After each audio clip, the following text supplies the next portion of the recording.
경력사항 기재에 대해서 한번 얘기해 드리겠습니다. 자유 형식의 이력서, 참 좋은 이력서인데요. 여기에서 경력사항 기재를 어떻게 해야 될지를 한번 얘기해 드리겠습니다. 현재 여기서는 직장 경력이라고 나와 있는데요. 통번역사님께서는 이 부분을 통역 번역 경력으로 쓰셔도 상관없으시고 통역 경력으로 쓰시고 아래 칸에 번역 경력으로 나누셔도 괜찮습니다. 그래서 이 부분을 지우시고 통역 경력 또는 번역 경력, 혹시 통번역사님이 아닌 다른 프리랜서 분이시라면 자신의 경력에 맞는 내용을 쓰셔도 되고 그냥 경력만 쓰셔도 무관하겠습니다. 기간은 연, 월 정도, 일까지 쓰시는 분이 있는데요. 나중에 일을 하다 보면 깜빡할 때가 있고 일을 못 쓸 때가 있습니다. 그래서 월이 가장 좋습니다. 장소는 회사 이름이라고 나와 있는데요. 굳이 회사 이름을 쓸 필요가 없고 혹시나 해외에서 업무를 했을 경우, 예를 들어서 미국 뉴욕, 영국 런던 이럴 경우 쓰시면 좋고, 그렇지 않은 이상은 굳이 장소를 쓰실 이유는 없습니다. 여기 나와 있는 회사 이름은 밑에 업무 내용에 있어서 회사 이름을 쓰고 업무 내용을 기재하시는 것을 추천해 드립니다. 직무 및 직급 같은 경우 실제 직장에서의 경력이 있을 경우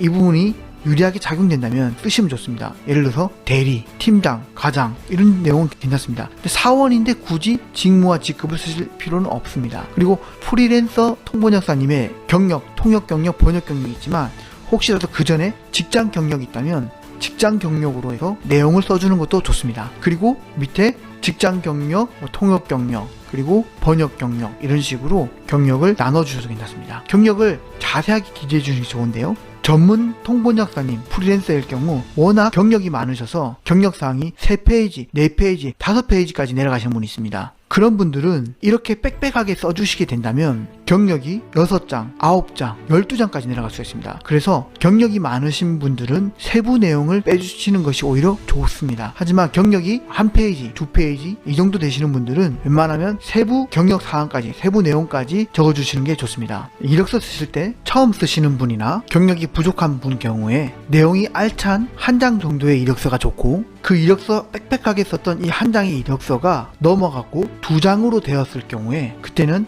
내용을 좀 많이 부풀려서, 예를 들어서 세부적인 내용을 좀 더 늘린다거나 취미, 특기 이런 거라도 써서라도 내용을 2장으로 넘어가되 웬만하면 빈 공간이 많지 않게 어느 정도 이 여유를 생각해서 쓰시는 게 좋습니다. 그래서 2장 어설픈 것보다는 한 장 빽빽한 게 좋고, 한 장 빽빽한 게 더 이상 쓸 수 없게 된다면 2장으로 나누되 빈틈이 없이 조금의 여유는 있어도 일정한 형식의 이력서가 좋습니다.